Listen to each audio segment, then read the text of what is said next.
Cántico a San Leibowitz o Leibowitz por Walter M. Miller.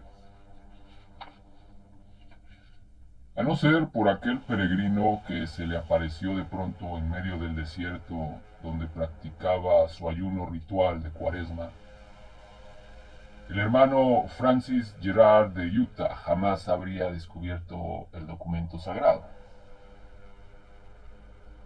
Era, desde luego, la primera vez que tenía ocasión de ver un peregrino vistiendo taparrabo, según la mejor tradición, pero una ojeada bastó o le bastó al joven monje para convencerse de que el personaje era auténtico. El peregrino era un viejo desgarbado que cojeaba al apoyarse en el clásico bordón. Su enmarañada barba mostraba unas manchas amarillentas alrededor del mentón y llevaba una pequeña mochila al hombro. Se cubría con un gran sombrero, calzaba sandalias y llevaba atado a la cintura un trozo de arpillera pasablemente sucio y deshilachado. Este era todo su atavío y el hombre avanzaba silbando falso por el pedregoso camino del norte. Parecía dirigirse a la abadía de los hermanos de Leibowitz o Leibowitz, que se levantaba a unos 10 kilómetros hacia el sur. Al percibir al joven monje en su desierto de piedras, el peregrino dejó de silbar y se puso a observarlo con curiosidad. El hermano Francis, por su parte, se guardó muy bien de infringir la regla del silencio establecida por su orden para los días de ayuno. Desviando rápidamente la mirada, continuó su trabajo, que consistía en construir una muralla de grandes piedras para proteger su morada provisional contra los lobos. Un poco debilitado después de 10 días de un régimen compuesto exclusivamente de bayas de cactus, el joven religioso sentía que la cabeza le daba vueltas mientras proseguía su labor. Desde hacía un buen rato el paisaje parecía bailar ante sus ojos y veía flotar unas manchas negras a su alrededor. Por esto se preguntó si la barbuda aparición no sería un espejismo provocado por el hambre. Pero el propio peregrino se encargó de disipar sus dudas. Hola, Ho, gritó a modo de alegre saludo con voz agradable y melodiosa. Como la regla del silencio le impedía responder al joven monje, se contentó con dedicar al suelo una tímida sonrisa. ¿Este es el camino de la abadía?, preguntó entonces el caminante. Sin alzar los ojos del suelo, el novicio asintió con la cabeza y seguidamente se agachó a coger un trocito de piedra blanca parecida al yeso. ¿Y qué hace usted aquí entre tantas rocas?, prosiguió el peregrino acercándose a él. El hermano Francis se arrodilló apresuradamente para escribir en una piedra plana las palabras soledad y silencio. Si sabía leer, cosa poco probable, a juzgar por las estadísticas, el peregrino comprendería que su sola presencia constituía para el penitente ocasión de pecado, y sin duda le haría la merced de retirarse sin insistir más. Ah, bueno, dijo el barbudo. Permaneció inmóvil un instante, paseando la mirada a su alrededor, y después golpeó una piedra muy grande con su palo. Ahí tiene una, dijo, que le serviría para su trabajo. Bueno, mucha suerte y ojalá encuentre la voz que busca. Por lo pronto, el hermano Francis no comprendió que el desconocido había querido decir voz con B mayúscula. Imaginó solo que el viejo le había tomado por sordo mudo. Después de dirigir una rápida mirada al peregrino que se alejaba silbando de nuevo, se apresuró a dedicarle una bendición silenciosa para asegurarle un buen viaje y reanudó su trabajo de albañil con el fin de construirse un pequeño reducto en forma de ataúd donde pudiera tenderse a dormir sin que su carne sirviera de banquete a los lobos hambrientos. Un rebaño celeste de cúmulos pasó sobre su cabeza después de haber tentado cruelmente el desierto, o al desierto.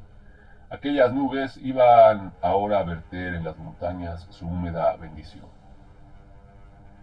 Su paso refrescó un instante al joven monje, protegiéndole de los rayos ardientes del sol, y el hombre lo aprovechó para dar fin a su trabajo, no sin subrayar por sus menores movimientos con oraciones murmuradas entre dientes para asegurarse una verdadera vocación, porque este era también la finalidad que esperaba conseguir durante su periodo de ayuno en el desierto. Por último, el hermano Francis agarró la enorme piedra que le había indicado el peregrino, pero los saludables colores que le había dado su trabajo de fuerza se borraron de pronto de su semblante, mientras dejaba caer precipitadamente la roca, igual que si acabase de tocar una serpiente. Una caja de metal oxidado yacía a sus pies, parcialmente hundida entre los guijarros. Impulsado por la curiosidad, el joven estuvo a punto de cogerla, pero pensándolo mejor dijo o dio un paso atrás y se santiguó a toda prisa, murmurando unas palabras en latín, después de lo cual, más tranquilizado, no temió ya dirigirse a la misma caja.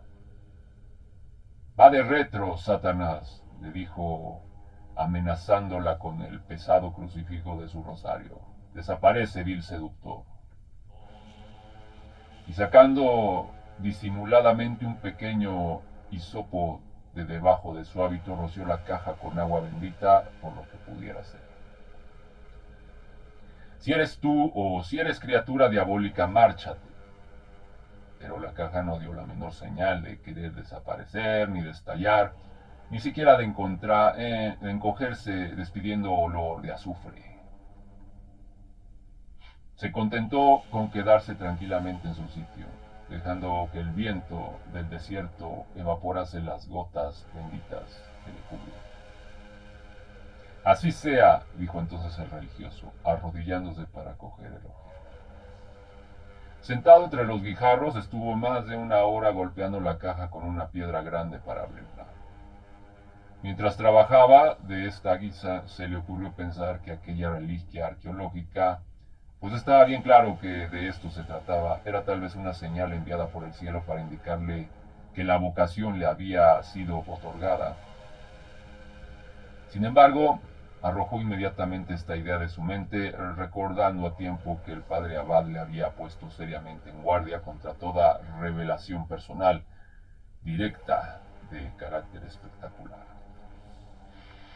Se había salido de la abadía para ayunar 40 días en el desierto, pensó era precisamente para que su penitencia le valiera una inspiración de lo alto llamándole a las sagradas órdenes. No debía confiar en ver visiones ni en oírse llamar por voces celestiales. Tales fenómenos en él solo habrían revelado una vana y estéril presunción. Eran ya demasiados los novicios que habían vuelto de su retiro en el desierto con abundantes historias de presagio, de premoniciones y de visiones celestiales, siendo con ello causa de que el excelente padre Abad adoptase una política enérgica frente a los supuestos milagros. El Vaticano es el único capacitado para pronunciarse en esta materia. Había gruñido y es preciso guardarse de tomar por revelación divina lo que no es más que efecto de la insolación. El hermano Francis no podía, empero, dejar de manipular la vieja caja metálica con infinito respeto mientras la martillaba a más y mejor para abrirla. De pronto aquella cedió, su contenido se desparramó por el suelo y el joven religioso sintió que un escalofrío le recorría la espina dorsal. He aquí que la misma antigüedad iba a serle revelada. Apasionado por la arqueología, costábale creer lo que veían sus ojos y pensó de pronto que el hermano Geris iba a enfermar de envidia, pero pronto se arrepintió de este, de este pensamiento poco caritativo y se puso a dar gracias al cielo que le regalaba semejante tesoro. Temblando de emoción, tocó con mano cautelosa los objetos contenidos en la caja, procurando separarlos unos de otros. Sus estudios anteriores le permitieron reconocer un destornillador, especie de instrumento destinado antaño a introducir en la madera puntas de metal estriadas y algo parecido a una pequeña cizalla de hojas cortantes. Descubrió también un útil extraño compuesto de un mango de madera podrida y de una lámina de cobre que tenía aún adheridas unas partículas de plomo fundido y que no pudo identificar. La caja contenía también un pequeño rollo de cinta negra y adherente, demasiado deteriorada por los siglos para que pudiera saberse lo que era. Y numerosos fragmentos de vidrio y de metal, así como varios de esos pequeños objetos tubulares con bigotes de alambre que los paganos de las montañas consideraban amuletos, pero que ciertos arqueólogos creían que eran restos de la legendaria machina analítica anterior al diluvio de llamas. El hermano Francis analizó cuidadosamente todos estos objetos antes de alinearlos a su lado encima de la gran piedra plana. En cuanto a los documentos, los guardó para el final. Naturalmente, constituían, como siempre, el descubrimiento más importante dado al reducido número de papeles que habían escapado los terribles autos de fe realizados en la edad de la simplificación por un populacho ignorante y vengativo que no respetó siquiera los textos sagrados. La preciosa caja contenía 2 de estos inestimables papeles, así como 3 hojitas de notas manuscritas. Todos estos venerables documentos eran extremadamente frágiles, pues la antigüedad los había resecado y hecho quebradizos. Por ello, el joven monje los manejó con las mayores precauciones, teniendo buen cuidado de protegerlos del viento con el faldón de su hábito. Por lo demás, eran casi ilegibles y estaban redactados en inglés antediluviano, lengua antigua que, como el latín, se empleaba solo por los monjes y en el ritual de la liturgia. El hermano Francis se puso a descifrarlos lentamente, reconociendo las palabras pero sin acabar de captar su significado. En una de las hojitas podía leerse: 1 libra de salchichas, 1 lata de chucrut para Emma. La segunda hoja decía: pensar en recoger impreso 1040 para declaración de impuestos. La tercera, en fin, solo contenía cifras de una larga suma y después un número que evidentemente representaba un porcentaje sustraído del total interior y seguido de la palabra UF. Incapaz de comprender una palabra de tales documentos, el monje se limitó a comprobar los cálculos y los encontró exactos. De los otros 2 papeles contenidos en la caja, uno estrechamente enrollado amenazaba con caer en pedazos si alguien se atrevía a desenrollarlo. El hermano Francis solo pudo descifrar 2 palabras: apuestas mutuas, y lo volvió a la caja para examinarlo más tarde, después de sometido a un tratamiento de conservación adecuado. El segundo documento era un papel muy grande doblado varias veces sobre sí mismo y tan quebradizo por los pliegues que el religioso tuvo que contentarse con separar cuidadosamente las hojas para echar una ojeada. Era un plano, una red complicada de líneas blancas sobre fondo azul. Un nuevo escalofrío recorrió el espinazo del hermano Francis. Era nada menos que un azul, uno de esos documentos antiguos y rarísimos que tanto apreciaban los arqueólogos y que tanto costaba de descifrar a los sabios e intérpretes especializados. Pero la increíble bendición que constituía semejante hallazgo no acababa aquí. Entre las palabras estampadas en uno de los ángulos inferiores del documento, el hermano Francis descubrió de pronto que el nombre mismo del fundador de su orden, el venerable Leibowitz en persona, Las manos del joven monje se echaron a temblar con tanta fuerza a causa de su gozo que a punto estuvo de romper el inestimable papel. Las últimas palabras que le había dirigido el peregrino volvieron entonces a su memoria. Ojalá encuentre la voz que busca. Y sí que era una voz la que acababa, o lo que acababa de descubrir, una voz con B, V mayúscula, semejante a la que forman las dos alas de una paloma al dejarse caer desde lo alto del firmamento. Una V muy grande, una V muy grande como en Vere Dignum o en Vidi Aquam. Una V majestuosa y solemne, como las que decoran las grandes páginas del misal. Una V en suma como una vocación. Después de echar una última mirada al azul para asegurarse de que no estaba soñando, el religioso entonó una acción de gracias. Beate leibovitz, ora prome, sancte leibovitz, exaudime. Y esta última fórmula no carecía de cierta audacia, pues el fundador de su orden esperaba todavía la canonización. Olvidando los mandatos expresos del abad, el hermano Francis se levantó de un salto y se puso a escrutar el horizonte hacia el sur, en la dirección que había seguido el viejo caminante del taparrabo de arpillera. Pero el peregrino había desaparecido hacía ya rato. Seguramente era un ángel del Señor. Se dijo el hermano Francis. Y quién sabe, ¿acaso el bienaventurado Leibowitz en persona? ¿No le había indicado precisamente el lugar donde descubrir el maravilloso tesoro, aconsejándole que levantara determinada piedra en el momento en que le dirigía su profética despedida? El joven religioso permaneció sumido en sus entusiastas reflexiones hasta la hora en que el sol poniente vino a ensangrentar las montañas, mientras las sombras crepusculares se agrupaban a su alrededor. Solo en este momento, la noche que se acercaba vino a arrancarle de su meditación. Se dijo que el inapreciable don que acababa de recibir no le serviría probablemente para defenderse de los lobos y se apresuró a terminar su muralla protectora. Después, al encenderse las estrellas, reanimó su fogata y cogió las pequeñas bayas violetas que constituían su cena. Este era su único alimento, a excepción de un puñado de granos de trigo secos, que un sacerdote le llevaba todos los domingos.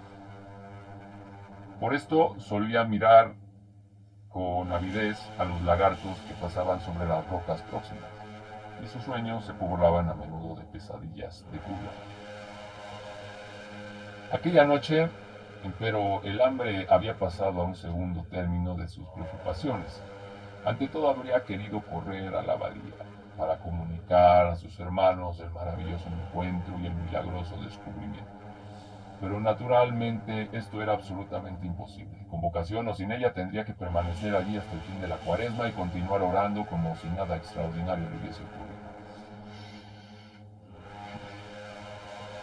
Construirán una catedral en este lugar, soñaba, mientras se adormilaba junto al fuego, y ya su imaginación le mostraba el suntuoso edificio que surgiría de las ruinas del antiguo pueblo con sus altivos campanarios, que podrían verse desde muchos kilómetros a la redonda. Acabó por dormirse y cuando se despertó sobresaltado, unos vagos tizones resplandecían apenas en la fogata agonizante. De pronto tuvo la impresión de que no se hallaba solo en el desierto. Entornando los párpados, se esforzó en penetrar las tinieblas que le rodeaban y entonces pareció o percibió detrás de las últimas brasas de su escuálido hogar las pupilas de un lobo que resplandecían en la oscuridad. El joven monje lanzó un grito de espanto y corrió a refugiarse en su ataúd de piedras resecas. El grito acababa de lanzar. El grito que acababa de lanzar, se dijo mientras se echaba temblando en el suelo de su refugio, no constituía, hablando con propiedad, una infracción de la regla del silencio. Y se puso a acariciar la caja de metal estrechándola contra su corazón y rezando para que la cuaresma se acabase pronto. A su alrededor, unas garras arañaban la piedra o las piedras del cercado. Todas las noches rondaban los lobos alrededor del miserable campamento del religioso, llenando las tinieblas con sus aullidos de muerte, y durante el día se debatía el hombre entre verdaderas pesadillas provocadas por el hambre, el calor y las implacables mordeduras del sol. El hermano Francis pasaba su jornada recogiendo leña para su fogata y también rezando y ejercitándose en dominar su impaciencia para ver llegar por fin el sábado santo que señalaría el fin de la cuaresma de su vida. Sin embargo, cuando amaneció el día feliz, el joven monje, debilitado por las privaciones, no tenía ya fuerzas para alegrarse. Abrumado por una lasitud inmensa, hizo sus alforjas, se cubrió la cabeza con la capucha para resguardarla del sol y tomó la preciosa caja bajo el brazo. Después, aligerado con 15 kilos desde el miércoles de ceniza, emprendió con paso vacilante los 10 kilómetros que le separaban de la abadía. En el momento justo de llegar a la puerta se derrumbó agotado. Los hermanos que le recogieron y que prodigaron sus cuidados a su pobre armazón deshidratado contaron que durante su delirio no había cesado de hablar de un ángel con taparrabo de estameña y de invocar el nombre del bienaventurado Leibo, dándole fervorosas gracias por haberle mostrado las santas reliquias, así como las apuestas mutuas. El rumor de estas visiones corrió entre la comunidad y llegó con demasiada rapidez a oídos del padre abad, responsable de la disciplina, el cual apretó fuertemente las mandíbulas. «Que me lo traiga», ordenó en un tono capaz de dar alas al más perezoso. Mientras esperaba el joven monje, el abad empezó a andar arriba y abajo mientras iba acumulando cólera. Naturalmente no se oponía a los milagros ni mucho menos, aunque fuesen difícilmente compatibles con las necesidades de la administración interior. El buen padre creía a machamartillo en los milagros, puesto que constituían la base misma de su fe. Pero pensaba que al menos los milagros debían ser verificados y autentificados en la forma prescrita y según las normas establecidas. Efectivamente, desde la reciente beatificación del venerado Leibowitz, esos jóvenes monjes se empeñaban en ver milagros en todas partes. Y por muy comprensible que fuese esta comprensión a lo maravilloso, no era por ello menos intolerable. Ciertamente toda orden monástica digna de este nombre debe sentir la viva preocupación de ayudar a la canonización de su fundador, reuniendo con el mayor celo todos los elementos susceptibles de contribuir a ella, pero todo tiene sus límites. El caso era que desde hacía algún tiempo el abad había podido comprobar que su rebaño juvenil tendía a hurtarse a su autoridad. Y el celo apasionado que ponía a los jóvenes hermanos en descubrir y registrar milagros habían puesto de tal modo en ridículo a la orden albertina de Leibowitz, que hasta en el Nuevo Vaticano se reían a mandíbula batida. Por ello, estaba decidido el padre abad a mostrarse riguroso en adelante. Todo propagador de noticias milagrosas sería castigado. En el caso de que el milagro fuese falso, el responsable pagaría de este modo el precio de su indisciplina y de su incredulidad. Si el milagro era auténtico y resultaba comprobado por verificaciones posteriores, el castigo sufrido constituiría la penitencia obligada que deben cumplir todos los que se benefician del don de la gracia. En el momento en que el joven novicio llamó tímidamente a la puerta, el buen padre terminaba sus reflexiones, se había sentado y estaba de un humor muy adecuado a las circunstancias, en un estado de ánimo realmente feroz, aunque disimulado bajo la más benigna apariencia. «Adelante, hijo mío», dijo con voz extrañamente suave. «¿Me habéis hecho llamar, reverendo padre?», preguntó el novicio, sonriendo gozoso al advertir la caja de metal sobre la mesa de la... «Sí», respondió el padre, y pareció vacilar un instante. «Pero tal vez», prosiguió, «preferiríais que en adelante fuese yo a visitaros, ya que os habéis convertido en un personaje célebre». «Oh, no, padre mío», exclamó el hermano Francis, muy colorado y con voz ahogada. «Tenéis 17 años y, según todas las apariencias, no sois más que un imbécil». «Sin duda alguna, reverendo padre». «Pues si es así, ¿qué motivos absurdos podéis tener para creeros digno de recibir las órdenes? Absolutamente ninguno, venerable maestro. No soy más que un miserable pecador cuyo orgullo es imperdonable. Y todavía añadís a vuestras faltas, rugió el abad, la pretensión de un orgullo tan grande que es imperdonable. Es cierto, padre mío, no soy más que un gusanillo. El abad le dirigió una sonrisa helada y recobró su calma vigilante. ¿Estáis pues dispuesto a retractaros, preguntó, y a renegar de todas las divagaciones proferidas bajo el influjo de la fiebre a propósito de un ángel que os habría aparecido y os habría entregado esta... Señaló con gesto despectivo a la caja de metal, a esta despreciable pacotilla. El hermano Francis dio un respingo y cerró los ojos atemorizado. Temo no poder hacerlo, oh maestro mío, balbució. ¿Cómo? No puedo negar lo que han visto mis ojos, reverendo padre. ¿Sabéis cuál es el castigo que os guarda? Sí, padre mío. Bien está, disponeos a recibirlo. Con un suspiro de resignación, el novicio se levantó el hábito hasta la cintura y se inclinó sobre la mesa. Tomando entonces una sólida vara de nogal que guardaba en un cajón, el buen padre le dio 10 azotes seguidos en las posaderas. Después de cada golpe, el novicio pronunciaba sumiso el Deo Gratias, debido a la lección de humildad que le era administrada. Y ahora, interrogó el abad, bajándose las mangas, ¿estáis dispuesto a retractaros? Padre mío, no puedo hacerlo. Volviéndole bruscamente la espalda, el sacerdote permaneció un instante silencioso. Muy bien, dijo al fin con voz mordaz. Como queráis, pero no contéis en modo alguno con pronunciar votos solemnes este año, al mismo tiempo que los otros. El hermano Francis, anegado en llanto, volvió a su celda. Los otros novicios recibieron el hábito monástico y él, por el contrario, tendría que esperar otro año y pasar otra cuaresma. En el desierto, entre los lobos, orando por una vocación que sabía que ya que le había sido ampliamente otorgada. En el transcurso de las semanas que siguieron, el desgraciado tuvo al menos el consuelo de comprobar que el abad no había estado del todo en lo cierto al calificar de despreciable pacotilla el contenido de caja o de la caja de metal.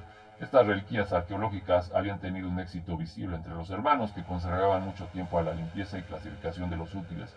También se trabajaban en la restauración de los documentos escritos y se trataba de penetrar su sentido. Incluso corría el rumor entre la comunidad de que el hermano Francis había realmente descubierto auténticas reliquias del beato Leibowitz, sobre todo bajo la forma del plano o azul que llevaba su nombre, y en el cual percibíanse todavía unas muchas parduzcas, acaso unas manchas parduzcas, acaso sangre de Leibowitz.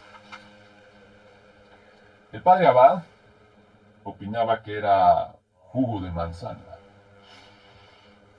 En todo caso, el plano estaba fechado en el año de gracia 1956, es decir, parecía coetáneo del venerable fundador de la orden. En realidad, se sabía muy poco del beato Leibowitz. Su historia se perdía entre las brumas del pasado y la leyenda acababa de confundirla. Se afirmaba únicamente que Dios, para probar al género humano, había ordenado a los sabios de antaño, entre los que figuraba el bienaventurado Leibowitz, que perfeccionaran ciertas armas diabólicas gracias a las cuales el hombre, en el lapso de unas pocas semanas, había logrado destruir lo esencial de la civilización, suprimiendo al mismo tiempo un gran número de sus semejantes. Así se había producido el diluvio de las llamas, al que habían seguido epidemias y plagas diversas, y por último la ola de locura colectiva que debía llevar a la edad de la simplificación. En el transcurso de esta última época, los últimos representantes de la humanidad, presos de vengativo furor, habían despedazado a todos los políticos, técnicos y hombres de ciencia. Además, habían quemado todas las obras y documentos de archivos que hubiesen permitido al género humano lanzarse de nuevo por las rutas de la distinción científica. En aquel tiempo, todos los escritores, todos los hombres instruidos habían sido perseguidos con un odio sin precedentes. hasta el punto de que la palabra bobo había llegado a ser sinónimo de ciudadano honrado, íntegro y virtuoso. Para librarse de las justificadas iras de los bobos supervivientes, muchos sabios y eruditos buscaron refugio bajo el manto de la Santa Madre Iglesia. Esta los acogió en efecto, los vistió con hábitos monacales y se esforzó en librarlos de la persecución del populacho. Sin embargo, no siempre tuvo éxito en este procedimiento, pues algunos monasterios fueron asaltados, arrojados al fuego sus archivos y textos sagrados, y ahorcados los que habían buscado refugio allí. En lo que atañe a Leibowitz, había buscado asilo entre los cistercienses, pronunció sus votos, se hizo sacerdote y al cabo de 12 años obtuvo autorización para fundar una nueva orden monástica, la de los albertinos, así llamada en recuerdo de Alberto el Magno, profesor del gran santo Tomás de Aquino y patrón de los hombres de ciencia.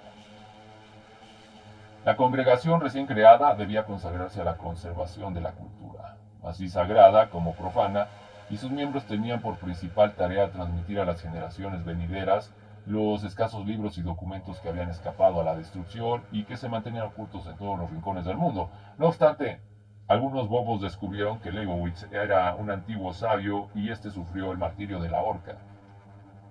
La orden, por él fundada, siguió empero funcionando y sus miembros, en cuanto volvió a permitirse la tenencia de documentos escritos, pudieron incluso dedicarse a reproducir de memoria las numerosas obras de tiempos pasados.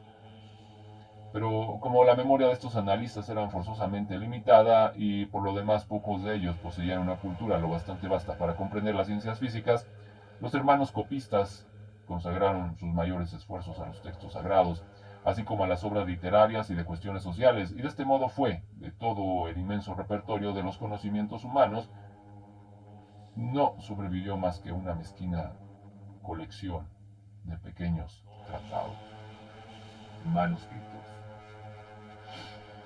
Al cabo de 6 siglos de oscurantismo, los monjes seguían estudiando y copiando su mísera cosecha.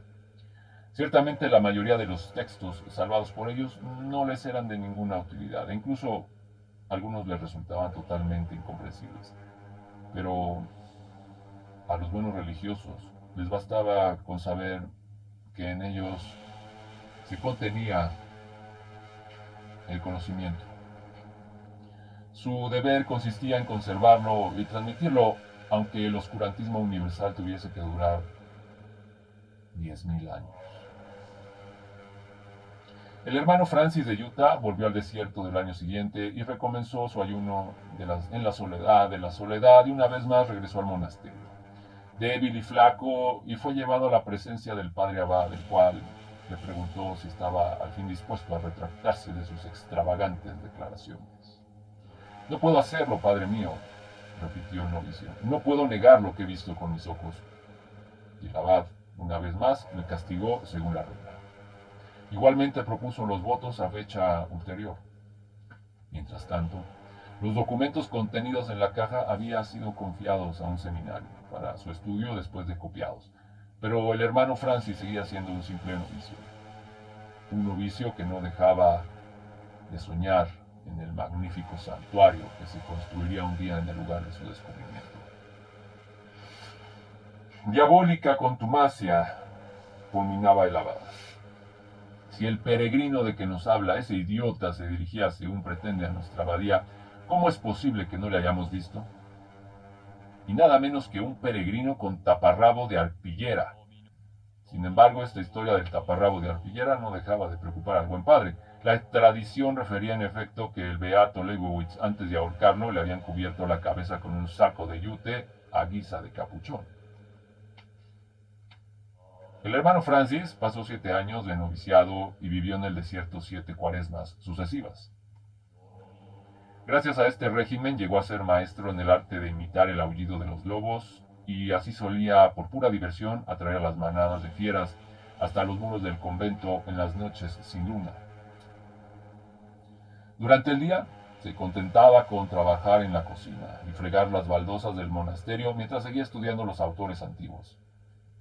Un buen día, un enviado del seminario llegó a la abadía montado en un asno y trayendo una noticia que produjo gran alegría.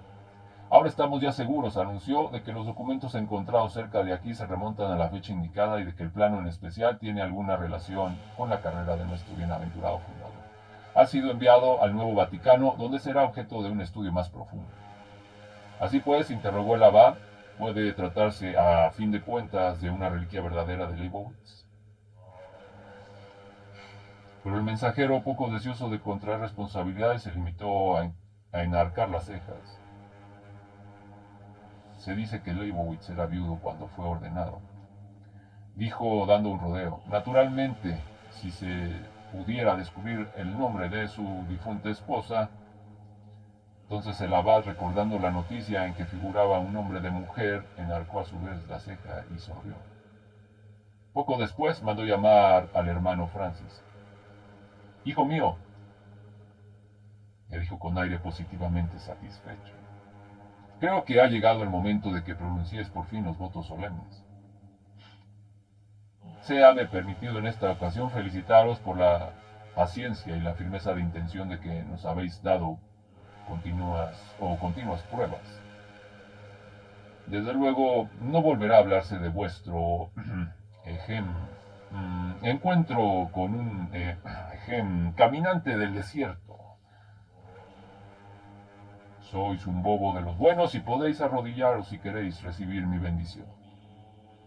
El hermano Francis lanzó un profundo suspiro y se desmayó abrumado de emoción. El padre le bendijo y después le reanimó y le permitió pronunciar sus votos perpetuos: pobreza, castidad, obediencia y observancia de la regla.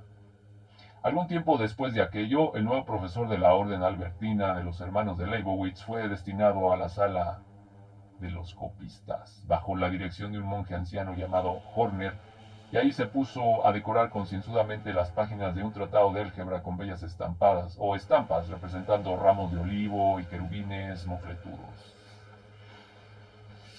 Si lo deseáis, le anunció el viejo Horner con su voz cascada, podéis consagrar 5 horas de vuestro tiempo, todas las semanas, a una labor de vuestra elección, previa aprobación naturalmente. En caso contrario, destinaréis estas 5 horas de trabajo facultativo a copiar la Summa Teológica, así como los fragmentos de la Enciclopedia Británica que han llegado hasta nosotros.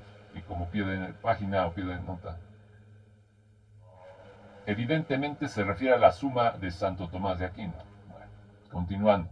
Después de reflexionar, el joven monje preguntó: ¿podría consagrar estas horas a sacar una bella copia del plano de Leibowitz? No lo sé, hijo mío, respondió el hermano Horner, frunciendo las cejas. Es este un asunto en el cual nuestro excelente padre se muestra un poco quisquilloso, ya lo sabéis. En fin, concluyó ante las súplicas del joven copista: os lo voy a permitir, ya que se trata de un trabajo que no os robará mucho tiempo. El hermano Francis se proveyó, pues, del mejor pergamino que pudo encontrar y pasó varias semanas rascando y puliendo la piel con una piedra plana hasta darle la blancura resplandeciente de la nieve. Después consagró otras semanas al estudio de las copias del preciso documento hasta que se supo de memoria todo el trazado y todo el misterio o el misterioso embrollo de líneas geométricas y de símbolos incomprensibles. Por fin se sintió capaz de reproducir con los ojos cerrados toda la asombrosa complejidad del documento. Entonces pasó todavía varias semanas hurgando en la biblioteca del monasterio para descubrir documentos que le permitieran hacerse una idea siquiera vaga de la significación del plano. El hermano Geris, joven monje que trataba igualmente en la sala de los copistas o de copistas, y se había burlado muchas veces de él y de sus misteriosas apariciones en el desierto, le sorprendió un día que se hallaba entregado a aquella tarea. Puedo preguntaros, le dijo inclinándose sobre su hombro, lo que significa la frase mecanismo de control transistorial para elemento 6B. Es evidente el nombre del objeto representado en el plano, respondió el hermano Francis, con cierta aspereza, pues el hermano Geris no había hecho más que leer en voz alta el título del documento. Sin duda, pero representa el diseño, pues, el mecanismo del control transistorial de un elemento 6B, naturalmente. El hermano Harris se echó a reír y el joven copista enrojeció. Supongo, prosiguió, que el diseño representa en realidad algún concepto abstracto. En mi opinión, este mecanismo de control transistorial debía ser una abstracción trascendental. ¿Y en qué orden de conocimiento clasificaréis vuestra abstracción? Quiso saber Harris, siempre sarcástico. Pues bien, veamos, el hermano Francis vaciló un instante y después prosiguió. Teniendo en cuenta los trabajos que realizaba el bienaventurado Leibowitz antes de entrar en religión, yo diría que el concepto de que aquí se está o se trata tiene relación con el arte, hoy desaparecido, que antaño llamaban electrónica. Este nombre figura en efecto en los textos escritos que nos han sido transmitidos, pero ¿qué significa exactamente? Nos lo dicen los propios textos. El objeto de la electrónica es la utilización del electrón, que en uno de los manuscritos que poseemos, desgraciadamente incompleto, se define como una torsión de la nada cargada negativamente. Pie de nota, pie de página. Definición exacta, dada por el profesor Leon Lowey y utilizada por Robert Andrews Mulligan, premio Nobel. Resulta incomprensible si se desconoce el contexto, o sea, toda la compleja estructura de nuestra física. Vuestros conocimientos me llenan de asombro, encomió Harris. ¿Puedo preguntaros ahora lo que significa la negación de la nada?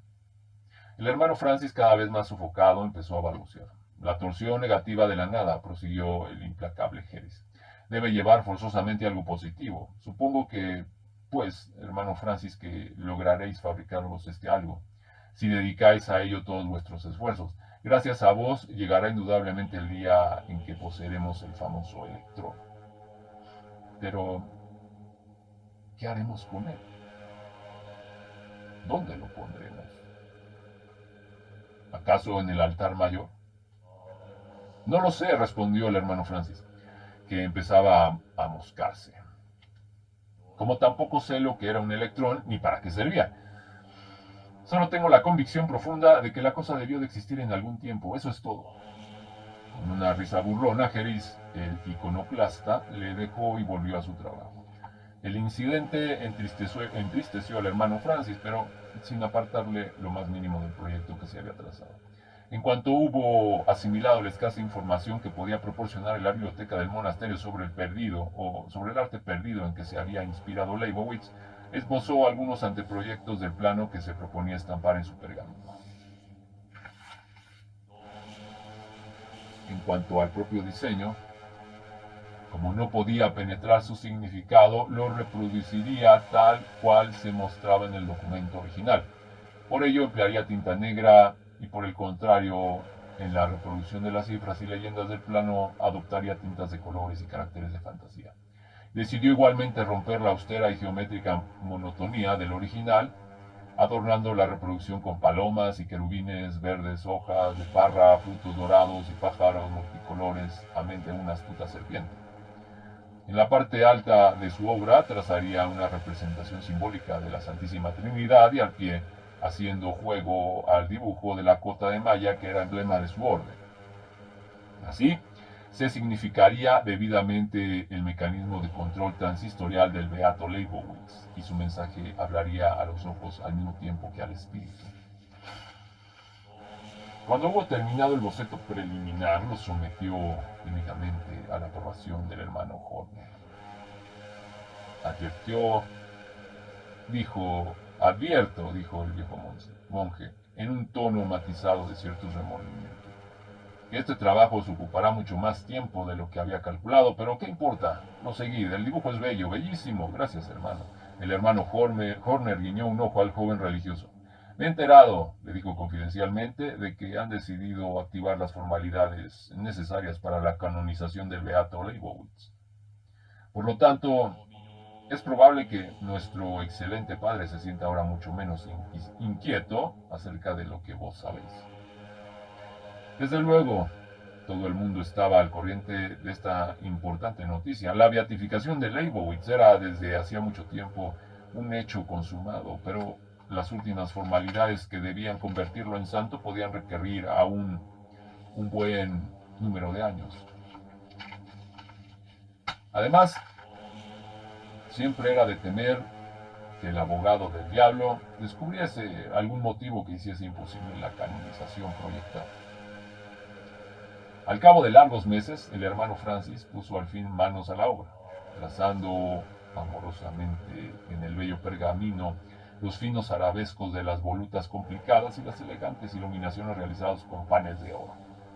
Había emprendido un trabajo muy laborioso que requería muchos años para ser llevado a buen fin.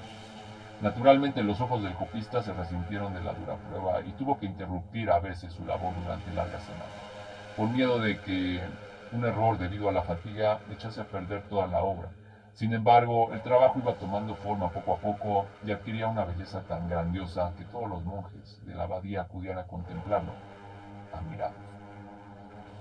Solo el escéptico hermano Harris seguía con sus críticas. Me pregunto, decía, ¿por qué no consagráis vuestro tiempo a un trabajo útil? Esto era al menos lo que él hacía, puesto que fabricaba pantallas de pergamino decorado para las lámparas de aceite de la capilla. Mientras tanto, el viejo hermano Horner cayó enfermo y declinó rápidamente.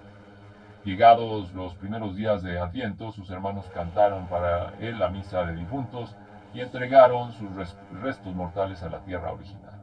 El abad nombró al hermano Harris para suceder al difunto en la dirección de los copistas, y el envidioso lo aprovechó enseguida para ordenar al hermano Francis que abandonara su obra maestra. Ya era hora, le dijo, de que dejara sus puerilidades, ahora fabricaría pantallas. El hermano Francis puso a buen recaudo el fruto de sus veladas y obedeció sin chistar. Mientras pintaba sus pantallas, se consolaba pensando que todos somos mortales. Sin duda, un día el alma del hermano Harris iría a juntarse en el paraíso con el del hermano Hornes. Pues, a fin de cuentas, la sala de los copistas no era más que la antecámara de la vida eterna. Entonces, Dios mediante podría reanudar su interrumpida obra maestra.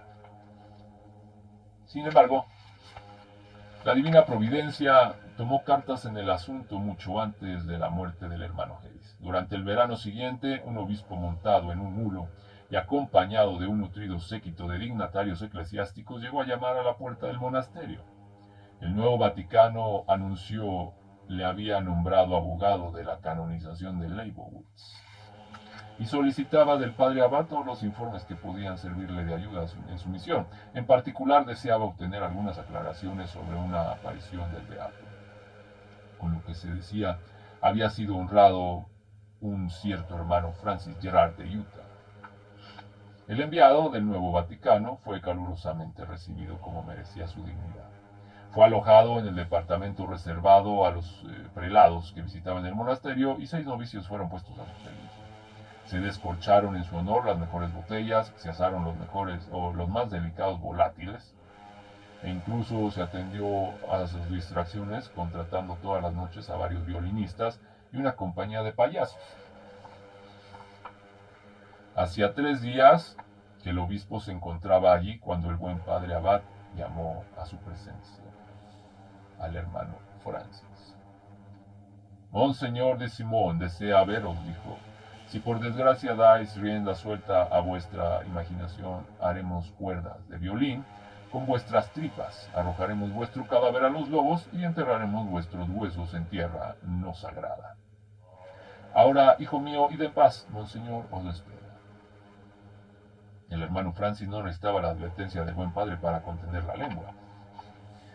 Desde el día ya lejano en que la fiebre le había hecho locuaz después de su primera cuaresma en el desierto, se había guardado muy bien de decir una palabra sobre su encuentro con el peregrino, pero le emocionaba el comprobar que las altas jerarquías eclesiásticas se interesaban bruscamente por el peregrino y por ello el corazón le latía fuertemente al llegar a presencia del obispo.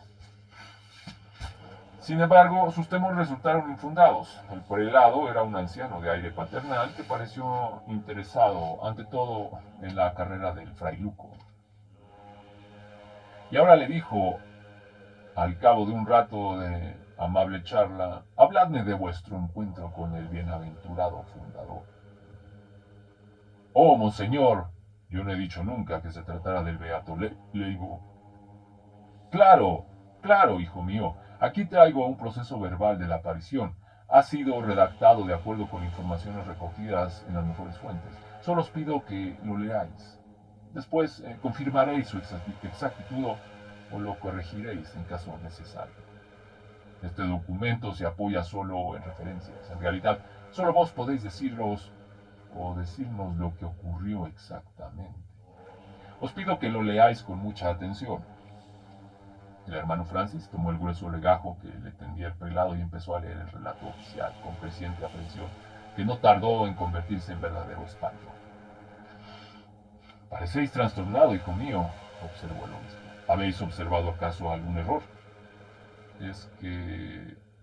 es que... no es esto.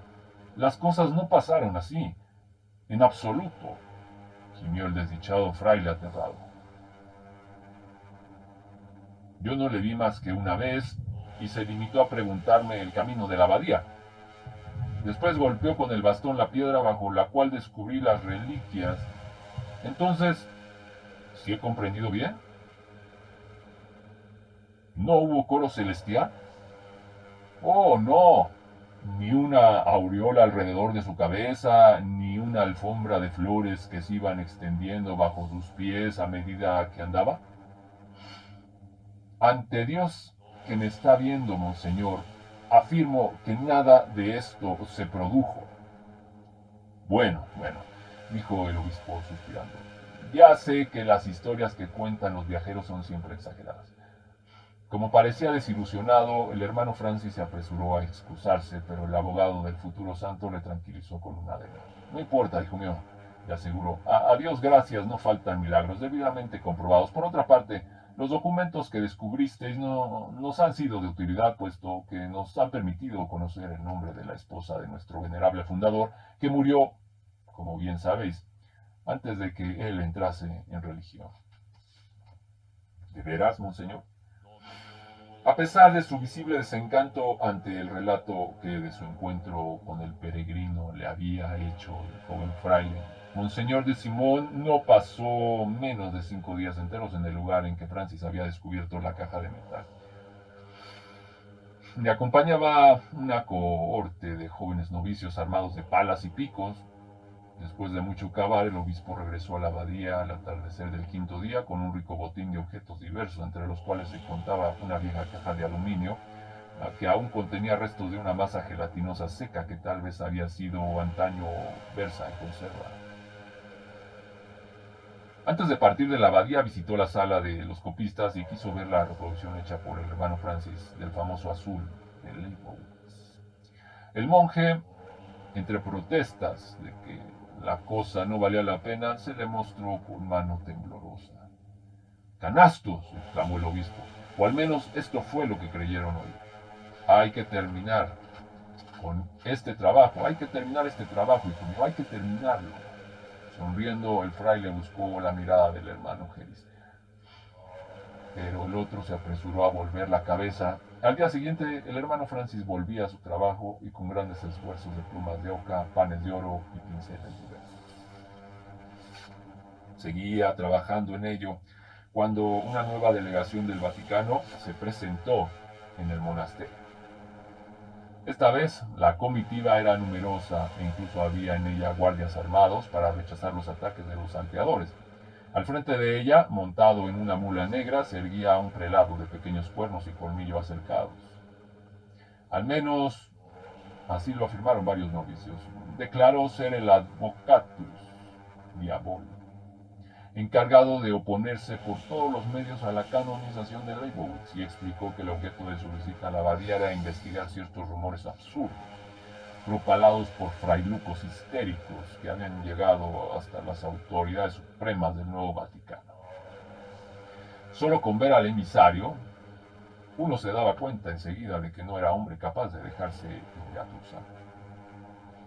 El abad le recibió cortésmente y le ofreció una pequeña cama metálica en una celda orientada al sur, excusándose de no poder aposentarle en el departamento de honor provisionalmente inhabilitado por razones de higiene.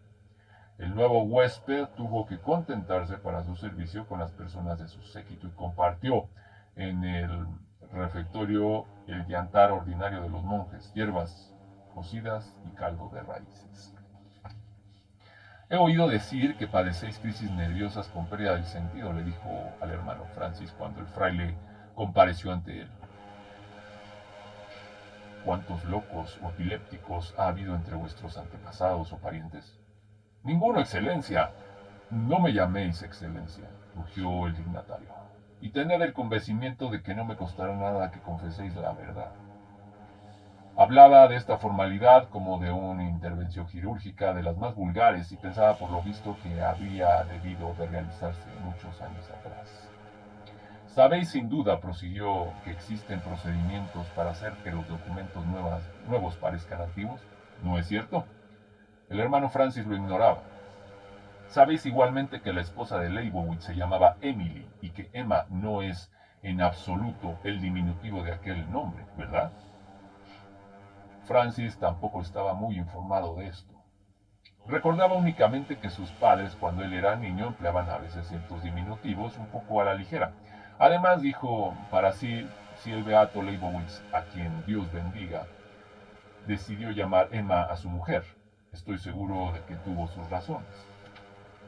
Entonces, el enviado del Nuevo Vaticano la emprendió con un curso de semántica, tan furioso y tan vehemente que el desdichado frailuco creyó perder la razón. Al terminar la tormentosa sesión, no sabía ni siquiera si era cierto o no que hubiese visto un día imperio. Antes de partir, el abogado del diablo quiso ver también la copia iluminada que había hecho Francis, y el desdichado se la mostró con la muerte en el alma. Por lo pronto, el prelado se quedó asombrado. Después tragó saliva y pareció que hacía un esfuerzo para decir algo. Ciertamente, no carecéis de imaginación, dijo, pero creo que esto lo sabían ya todos los de aquí. Los cuernos del emisario habían menguado varios centímetros, y el hombre partió aquella misma tarde hacia el Nuevo Vaticano. Y fueron transcurriendo los años, añadiendo algunas arrugas a los rostros jóvenes y algunas canas a las sienes de los frailes. En el monasterio la vida seguía su curso y los monjes continuaban sumidos en sus copias, como en tiempos pasados. Un buen día el hermano Geris consiguió el proyecto de construir una presa de imprimir. Cuando el abad le preguntó el motivo, solo supo responder: para aumentar la producción.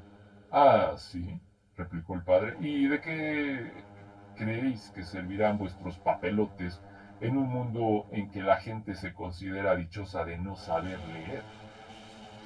Tal vez pensáis venderlos a los campesinos para encender fuego, el fuego, ¿no? Mortificado, el hermano Geris encogió tristemente los hombros, y los copistas del monasterio siguieron trabajando con plumas de oca. Por fin, una mañana de primavera, poco antes de la cuaresma, se presentó un nuevo mensajero en el monasterio trayendo una buena, excelente noticia. El expediente para la canonización de Leibowitz estaba ya completo. El Sacro Colegio no tardaría en reunirse, y el fundador de la Orden Albertina figuraría pronto entre los santos del calendario. Mientras se regocijaba toda la comunidad, el padre abad, ahora ya muy viejo y bastante complaciente, hizo llamar al hermano Francis. Su santidad requiere vuestra presencia en las fiestas que van a celebrarse con motivo de la canonización de Isaac Edward Leibowitz, murmuró: disponeos a partir, y añadió en tono gruñón: si queréis desmayarlos, hacedlo en otra parte. El viaje del joven fraile al Nuevo Vaticano le llevaría al menos 3 meses, o acaso más. Todo dependería de la distancia que pudiese cubrir antes de que los inevitables salteadores le privaran de su asno. Partió solo y desarmado, provisto únicamente de unas alforjas de mendicante, apretaba contra su corazón la copia iluminada del plano de Leibowitz y rogaba a Dios que no se lo robasen. Claro que los bandoleros eran gente ignorante y no habrían sabido qué hacer con ella. Sin embargo, y por precaución, el fraile se había tapado con un ojo con un trocito de paño negro. Los campesinos eran supersticiosos y la amenaza de mal de ojo bastaba a veces para ponerlos en fuga. Después de 2 meses, Y algunos días de viaje el hermano Francis tropezó con un ladrón en un sendero montañoso rodeado de bosques espesos y lejos de todo lugar habitado. Era un hombre de corta talla, pero robusto como un buey. Separadas las piernas y cruzados los poderosos brazos sobre el pecho, esperaba en medio del sendero la llegada del fraile, que avanzaba hacia él, al paso lento de su montura. Parecía estar solo y no llevaba más arma que un cuchillo que ni siquiera se sacó de la cintura. Aquel encuentro produjo al monje una profunda desilusión de lo más hondo de su corazón. A lo largo de todo el camino no había dejado de esperar que encontraría un día al peregrino de antaño. ¡Alto!, ordenó el ladrón. El asno se detuvo por su cuenta. El hermano Francis se alzó la capucha para mostrar el parche negro y se llevó lentamente la mano al ojo como dispuesto a descubrir un horrible espectáculo disimulado por el paño. Pero el hombre echó la cabeza atrás y lanzó una risotada siniestra y realmente satánica. El fraile se apresuró a mascullar un exorcismo, cosa que tampoco pareció impresionar al ladrón. Esto hace ya años que no sirve, le dijo. Vamos, apéate. El hermano Francis se encogió de hombros, sonrió y se apeó de su montura sin protestar. Buenos días, señor, dijo en amable tono. ¿Podéis llevarlos el asno? Me sentará bien andar un poco. Y ya se alejaba cuando el ladrón le cerró el paso. Espera, desnúdate completamente y déjame ver lo que llevas en ese paquete. En este paquete.